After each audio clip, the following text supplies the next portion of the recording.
Hello everyone, स्वागत है आप सभी का मेरे YouTube channel the world of education, शिक्षा के संसार में।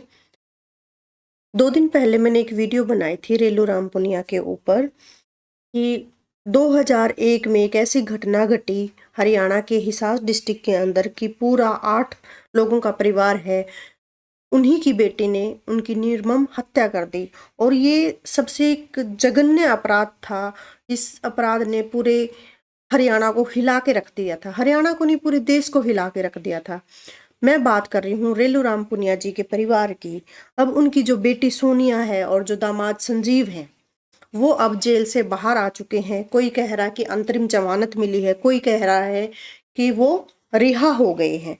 तो समाज में काफी डर का माहौल है, परिवार में बहुत डर का माहौल है। जो उनके रिलेटिव्स हैं जो रह रहे हैं अभी, तो वो पूरा मतलब डरे हुए हैं। और उनका डर जायज भी है, कहीं ना कहीं देखा जाए तो उनका डर जायज भी है।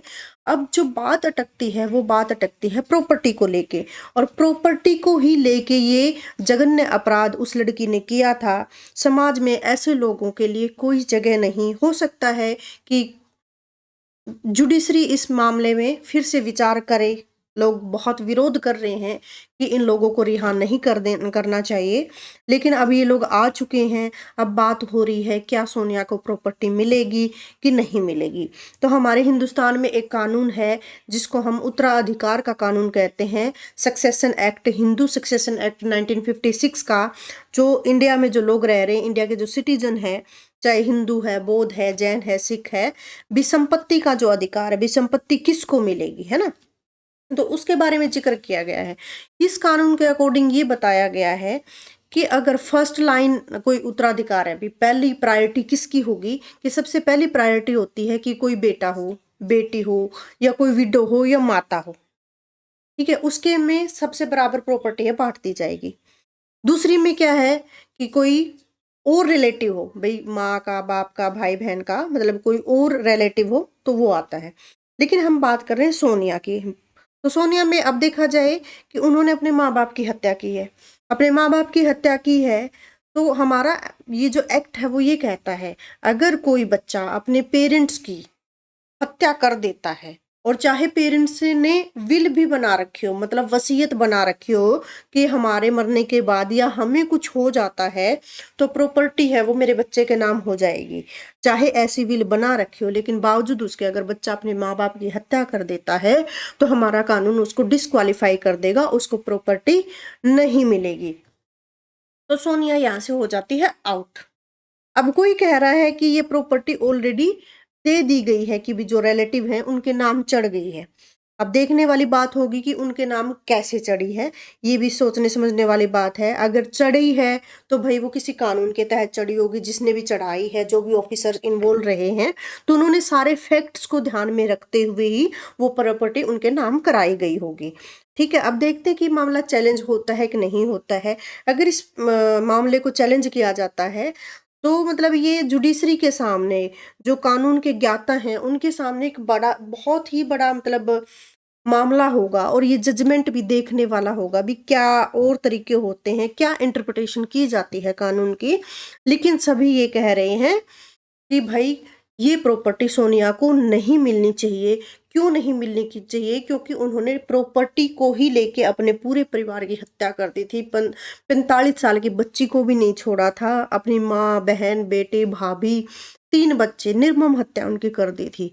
अब तो सोनिया तो निश्चित रूप से इससे बाहर हो गई है कि सोनिया को ये प्रॉपर्टी नहीं जाएगी। फिर कहते हैं कि जो सोनिया का बच्चा है वो उस टाइम 1 साल का था, कि उसका हक बनता है प्रॉपर्टी पे। लेकिन कोई ये कह रहा है कि जब उसकी माँ को डिस्क्वालीफाई कर दिया तो जो बच्चा है सोनिया के, उसके हक में भी फैसला नहीं जाएगा, वो भी डिस्क्वालीफाई हो जाता है ऑटोमेटिकली। अगर उसके पेरेंट्स हैं किसी हत्याकांड में शामिल होते हैं तो बच्चे को भी क्या कर दिया जाता है, साइडलाइन कर दिया जाता है। कि वर्तमान में ये स्थिति है कि जो हत्या के बाद संपत्ति थी उनके भाइयों में, जो रेलूराम पुनिया जी के भाई हैं और अन्य कानूनी वारिसों में बांट दिया गया है। 102 एकड़ की भूमि का विवाद था, कोठी थी फरीदाबाद और दिल्ली में, काफी सारी दुकानें थी, कि भी वो अब चढ़ चुकी हैं। भी सोनिया को संपत्ति मिलेगी कि नहीं मिलेगी, तो जो हिंदू एक्ट है हमारा सेक्शन का, इसका जो सेक्शन 25 है वो कहता है कि मृतक की हत्या करने वाला व्यक्ति संपत्ति के उत्तराधिकार से पूरी तरह अयोग्य है, मतलब कि सोनिया पूरी तरह अयोग्य है, इसके लिए उसका कानूनी कोई हक नहीं बनता। और उनके बेटे प्रशांत का भी हक नहीं है। मतलब इस एक्ट की धारा 27 कहती है कि ऐसे अपराधी के बच्चे को भी मृतक की संपत्ति से वंचित रखा जाता है। इस तरह से जो सोनिया का बेटा प्रशांत है वो भी इसका हकदार नहीं है। और सोनिया कह रही है कि संपत्ति उन्हें और उसके बेटे को मिलनी चाहिए क्योंकि उनके पिता उनको सब कुछ देने वाले थे। अब ये सब कुछ देने वाले थे तो उन्होंने ऐसा कांड क्यों किया, इतना जघन्य अपराध है वो क्यों किया। लेकिन कानूनी रूप से कहते हैं ये अस्वीकार्य, ये नहीं मिलेगा। हत्या से पहले उनके नाम पर कुछ भूमि रजिस्टर्ड हो सकती थी लेकिन बाकी संपत्ति पर कोई अधिकार नहीं है। अब ये है कि वर्तमान विवाद कह रहे हैं कि जो उनके भतीजे हैं जितेंद्र पूनिया, उन्होंने भी संपत्ति पे अपना हक जताया है और गांव वाले हैं, जो आसपास के लोग हैं, सोनिया की रिहाई को लेके विरोध कर रहे हैं। हो सकता है कि अदालत है अपने इस मामले पे विचार फिर से करे। आप लोगों के क्या विचार हैं वो आप कमेंट सेक्शन में बता सकते हो। ये वीडियो बनाने का मेरा मोटिव इतना ही था कि मैंने आप लोगों को बताना था कि जो हिंदू सक्सेशन एक्ट है 1956 का, इस मामले में हमारा कानून क्या कहता है, ये मैंने आपको बताया था। सेक्शन 25 और सेक्शन 27 को आपने ध्यान में रखना है कि 25 धारा क्या कहती है और 27 धारा क्या कहती है। और हमारा कानून हिंदू जो सक्सेशन एक्ट है ये कहता है कि भाई अगर आपने प्रॉपर्टी की वजह से अपने पेरेंट्स की हत्या करी है और चाहे पेरेंट्स ने आपको विल दे भी दी हो, वसीयत आपके नाम कर भी दी हो, फिर भी आपको डिस्क्वालीफाई कर दिया जाएगा, उनकी प्रॉपर्टी से आपको कुछ भी नहीं मिलेगा। आप अपने विचार हैं कमेंट सेक्शन में छोड़ सकते हैं कि भी क्या कहना चाहते हो आप इसके बारे में।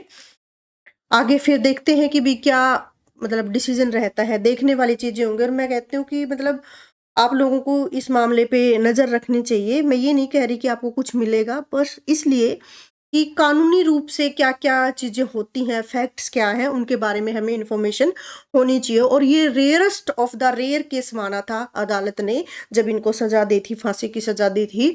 तो अब वसीयत के रूप में क्या नई चीजें आती हैं कानून के तहत, वो भी हमें देखनी चाहिए।